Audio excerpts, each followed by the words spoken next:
Bonjour les humains, nous sommes le 15 novembre 2024, épisode 31 du gouvernement mondial de l'Antichrist, écrit par Serge Monast, décédé avec un de ses collaborateurs à peu près 2 ans après la publication de cet ouvrage. Serge Monast, le fameux journaliste québécois. Je rappelle que la totalité de cette playlist, enfin la presque totalité, j'ai pas encore fini, j'arrive tout doucement à la fin. Donc j'aurai terminé cet ouvrage dans quelques épisodes.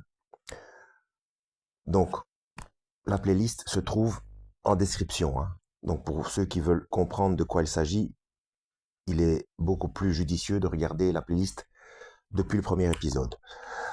Alors je voudrais ouvrir une petite parenthèse avant de commencer. Le 13 novembre, aujourd'hui nous sommes le 15 novembre 2024, donc le 13 novembre, il y a 2 jours, a eu lieu aux États-Unis, euh, au Congrès américain, des auditions supplémentaires concernant le phénomène OVNI. Alors évidemment, en Europe, on n'en parle pas. Apparemment, aux États-Unis, ça passe sur certaines chaînes officielles, dans les journaux télévisés. J'ai partagé quelque chose sur Facebook. Je n'ai pas encore fait de vidéo parce que je n'ai rien trouvé de suffisamment conséquent et de traduit pour pouvoir en faire une vidéo. Peut-être que si je vous donne certaines petites informations, vous allez pouvoir trouver vous-même des choses sur YouTube. Alors, la présidente du Congrès qui, euh, qui fait ses auditions a reçu des documents lui mettant la pression venant, je sais pas si c'est de la NASA ou de la CIA, ça je me rappelle plus trop.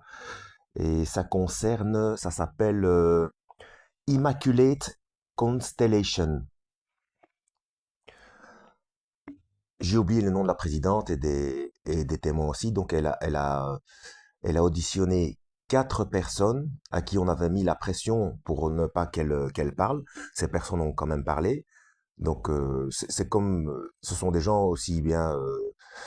Enfin, c'est pas n'importe qui, hein, c'est pas n'importe quel kidam de la rue, comme les précédentes auditions du Congrès américain. Ça doit se trouver dans ma playlist quelque part dans évidence versus scepticisme.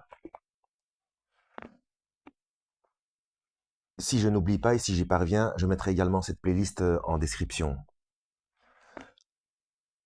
Alors pour ceux qui s'intéressent et qui connaissent plus ou moins le processus de ce genre d'histoire, des phénomènes inexpliqués, les ovnis, la NASA, etc., obligat- il y a forcément, il y a bien entendu corrélation avec le programme Bluebeam de la NASA, hein, de la manipulation des masses par le biais justement de la manipulation des eschatologies religieuses des,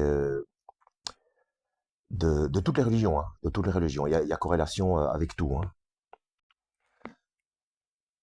D'ailleurs, c'est également Serge Monast qui a écrit aussi un livre qui avait fait une enquête concernant le programme Bluebeam de la NASA.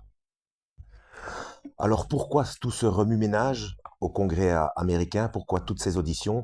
Eh bien tout simplement parce qu'il se trouve que ça commence à coûter beaucoup depuis le départ, depuis que tout ça se fait, peu importe les gouvernements qui sont au pouvoir, hein, que ce soit les démocrates ou les républicains, c'est toujours pareil, hein. C'est une question de calendrier. Qu'est-ce qu'il faut faire passer en premier, qu'est-ce qu'il faut faire avancer en premier, etc. C'est une question de calendrier, hein. Eh bien, tout simplement parce que d'après ce que j'ai compris en ayant fouillé un petit peu partout, c'est que ça a déjà coûté 22 milliards de dollars aux contribuables. Donc c'est là que le bas blesse, donc c'est là qu'il y a des gens qui commencent à se réveiller. Si ça ne coûtait rien, peut-être qu'on n'en aurait jamais entendu parler. Donc il y a des sénateurs et autres députés qui se sont rendus compte des sommes faramineuses qui sont mises, qui sont utilisées à cet effet. Et du coup, ils se demandent, mais bon sang, si ça coûte autant d'argent, qu'en est-il exactement? Est-ce que c'est vraiment du grand n'importe quoi, du simple vol, ou bien est-ce qu'il y a vraiment quelque chose derrière? Enfin voilà. Il y a également en corrélation avec une très vieille interview de son nom, je ne sais, je suis plus trop certain, c'est Carol Rison, quelque chose comme ça. Vous chercherez sur Wikipédia Carol Rison, c'est une dame qui est née en 1944 si je ne m'abuse, et c'était une proche de, de Werner von Braun, vous savez, le père des V2, des missiles V2, qui avait été récupéré. Bon, c'était un nazi qui a été récupéré par les Américains dans lors de l'opération Paperclip, donc où ils ont récupéré tout un tas de cerveaux euh, pour en profiter, quoi, hein, pour en profiter dans pour faire évoluer leur programme d'armement et leur programme spatial, hein. Et cette dame, lors de cette interview, explique des choses incroyables, donc justement sur le plan qui est prévu pour manipuler les masses, de la bouche même de Werner von Braun, hein, lorsqu'il était encore en vie. Vous allez voir, c'est assez édifiant. Mais bon, voilà, ça c'était pour la petite parenthèse. Hein, déjà pas mal, 7 minutes à la durée. Donc c'est parti pour le 31e épisode du gouvernement mondial de l'Antéchrist. En 1982, SWIFT comptait quelques 700 membres. Les deux banques américaines ayant le plus utilisé ce système sont la Chase Manhattan et la Irving Trust de New York. L'entière organisation du système SWIFT fut produite sous le sceau du secret. Leurs édifices, situés à Bruxelles, tiens donc, capitale de la communauté européenne des 10, sont munis d'un réseau complet de caméras cachées et d'un contrôle de télévision en circuit fermé. Alors c'est plus que 10 maintenant, hein, mais bon. SWIFT fut officiellement inauguré le 19 octobre 1977 ou 77 par le prince Albert de Belgique et pourtant, tiens donc, pourtant en février 1975 ou 75, Monsieur Charles Duncombe du réseau d'information CFN à Jérusalem déclara ce qui suit et qui fut publié dans l'important magazine Moody. Le docteur Hendrik Eldeman, analyste en chef de la conférence du marché commun, a dévoilé à Bruxelles qu'un plan de restauration par ordinateur était déjà en marche devant l'imminence du chaos mondial. Ouais, tout ça c'est calculé, hein. Lors d'une réunion d'urgence qui regroupa à la fois des savants, des conseillers et des dirigeants de la CMC, le docteur Eldeman dévoila la, entre guillemets, bête. La bête est un ordinateur gigantesque, occupant 3 planchers de surface de l'immeuble administratif du siège social du marché commun. Ce que ne dit pas ce monsieur, c'est que cet ordinateur est un instrument devant servir au pouvoir de l'antéchrist, et non pas l'antéchrist lui-même. Bon, ça, peu importe hein, les interprétations, comme je dis dans mes autres vidéos, que je le démontre parfois, une chose deux choses qui paraissent différentes ne peuvent pas être ne sont pas forcément contradictoires, mais peuvent être tout simplement complémentaires, hein. C'est toujours ce fameux phénomène de dispute qui provoque les schismes, hein. Donc les interprétations sont différentes. On dit non, c'est moi qui ai raison avec des preuves, non, c'est moi qui ai raison avec des preuves aussi. Et boum, il y a schisme, il y a dispute, et c'est comme ça qu'on fabrique des religions divisées pour mieux régner, alors que c'était tout simplement complémentaire. Bref.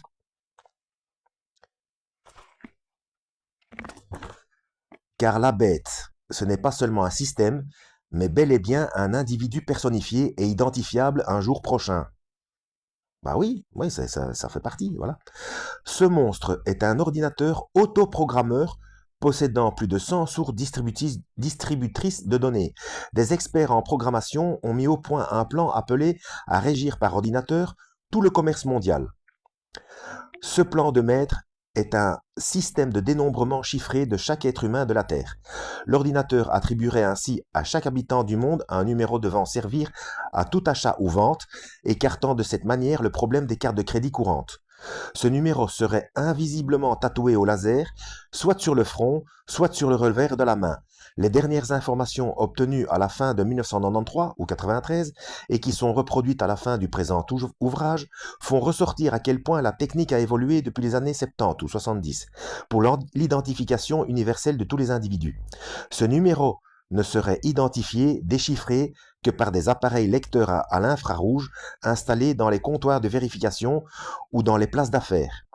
Le docteur Eldeman avoua qu'en se servant de trois donnes de 6 chiffres,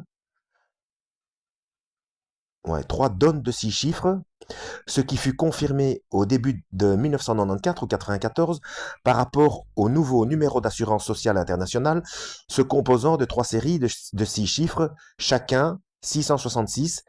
Chaque habitant du monde pourrait se voir attribuer un numéro de carte de crédit distinct. Personne ne pourrait n'acheter ni vendre sans se faire tout d'abord attribuer semblable empreinte chiffrée. Les dirigeants du marché commun sont maintenant des plus convaincus que l'ordre mondial dépend de l'allégeance de paix et de politique à un nouveau système de commerce mondial. Ce système ayant été finalisé en décembre 1993, janvier 1994, 93-94, et de chiffrage. Un seul individu aurait à la portée de la main le numéro de tous les habitants de la Terre. Cela pourrait représenter un instrument de paix ou de dictature. Henri Spaak, père du marché commun européen et secrétaire général de l'OTAN, disait dans un de ses discours « Ce que nous voulons, c'est un homme d'une telle stature que celui-ci soit capable de rallier l'allégeance de paix et de politique pour nous tirer du marasme économique dans lequel nous nous enfonçons. Envoyez-nous un tel homme, et qu'il soit Dieu ou détenu, nous l'accueillerons. » Paul-Henri Spaak, bon sang. Il y a une avenue Paul-Henri Spaak à Bruxelles. Si mes souvenirs sont bons, c'était un homme politique belge. Les textes situés entre les tirets sont de l'auteur. D'accord. Ouais, bon, ça, je peux pas vous montrer. Hein. Bref. D. Union de la technologie et du surnaturel. Ce qui vient confirmer cette recherche d'un supposé sauveur, c'est l'interview accordée par M. Larry Goshom au Club 700 en 1981. Intervieweur Pat, invité Larry Goshom. Pat. Mesdames et messieurs, notre premier invité aujourd'hui a aidé à construire l'ordinateur du système Swift. Il en a en outre construit 12 systèmes différents d'ordinateurs. Il est le président d'une compagnie qui est à l'avant-garde de la technologie des ordinateurs. Larry, je voudrais te demander quelque chose. Est-ce bien vrai qu'à l'âge de 7 ans, tu as fait un pacte avec Satan? Réponse de Larry. Ce serait intéressant de voir ça en vidéo. Réponse de Larry. C'est bien vrai, Pat. Je suis entré dans ce genre de rébellion à l'âge de 5 ans. Au moment de mes 7 ans, j'ai réalisé et appris que je pouvais littéralement échanger mon âme pour m'approprier le monde. Alors, à cette époque, j'ai fait un contrat à longue échéance avec Satan. De mon côté, je recevais grâce à ce contrat une renommée mondiale, la richesse et le pouvoir. Pat. Tu sais, il y a bien des jeunes qui jouent avec des jeux psychiques, la table Oujda et des choses du genre. Mais toi, tu avais seulement 7 ans. Larry. Il faut savoir, Pat, que Satan se manifeste de bien des manières, comme par exemple des jeux psychiques, de l'occultisme ou des louanges à Satan. Ce ne sont là que des activités de maternelle en comparaison du domaine propre à Satan. Pat. Mais dans ton cas, comment savais-tu que tu étais entré réellement en relation, en contact avec Satan? Larry.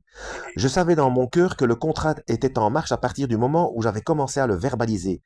Disons que, par ce contrat, j'avais reçu la capacité de devenir un ange de lumière. Pat, que veux-tu dire par là? Il n'y a pas les... À l'invité, c'est Larry Goshom. Donc vous pouvez chercher. L'intervieweur, c'est Pat, il n'y a pas de nom de famille, mais l'invité, c'est Larry Goshom. Donc Larry, L-A-2-R-Y, et Goshom, G-O-S-H-O-M. Si vous pouvez retrouver l'individu. Donc, Pat, que veux-tu dire par là? La réponse de Larry.